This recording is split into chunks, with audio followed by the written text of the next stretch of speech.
বন্ধুরা আপনাদের সামনে নিয়ে চলে আসলাম নতুন আরেকটা রেসিপি। সেটা হচ্ছে আমি গুঁড়া মাছ দিয়ে একটা রেসিপি তৈরি করব। খেতে কিন্তু অসাধারণ মজা হয়। আপনারাও চাইলে বাড়িতে আমার রেসিপি দেখে অবশ্যই ট্রাই করতে পারেন। তার জন্য আমি আলুগুলো দেখুন কিভাবে কেটে নিয়েছি, ছোট ছোট করে। এভাবে কিন্তু আলু কেটে গুঁড়া মাছ রান্না করলে অনেক মজা লাগে। আর নিয়েছি হচ্ছে মটরশুঁটি, এটা আমার ফ্রোজেন করা ছিল, আমি বের করে নিয়েছি। আমি মাছগুলো ভেজে নিয়েছি। আমি ওই তেলেই, এটাতে কোনো কিছু ফোড়ন দিতে হবে না। এখানে আমি আদা রসুন পেঁয়াজটা বেটে রেখেছি, ওটা আমি সুন্দর করে ভেজে নেব আগে। দেখুন মশলাটা ভাজা হয়ে গিয়েছে, পেঁয়াজটা গন্ধটা ছেড়ে গেছে পেঁয়াজের। আমি এখন আলুগুলো দিয়ে দিব। আলুগুলো অ্যাড করেছি, এখন আমি মটরশুঁটিগুলো অ্যাড করে দিচ্ছি।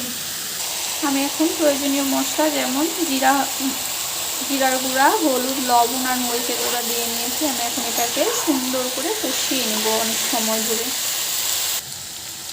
আমার সুন্দর করে তরকারিটা কষানো হয়ে গিয়েছে। দেখুন কালারটা কত সুন্দর লাগছে, কালারফুল মটরশুঁটি আলু, কিন্তু খেতেও অসাধারণ মজা হবে। আমি এখন একটু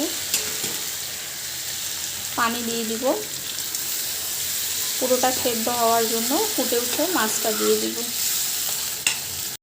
ঝোলটা সুন্দর করে ফুটে উঠেছে, আমি এখন ভেজে রাখা মাছগুলো দিয়ে দিব।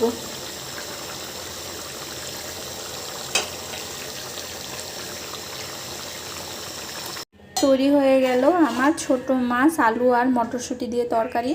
কেমন লাগলো অবশ্যই জানাবেন। এরকম সুন্দর সুন্দর রেসিপি দেখতে চাইলে আমার চ্যানেলে অবশ্যই ফলো দিয়ে রাখবেন। আর অবশ্যই বাড়িতে একবার হলেও চেষ্টা করে দেখবেন কেমন লাগে। আর অবশ্যই কমেন্ট করে জানাবেন যে কেমন হয়েছে। ধন্যবাদ সবাইকে দেখার জন্য।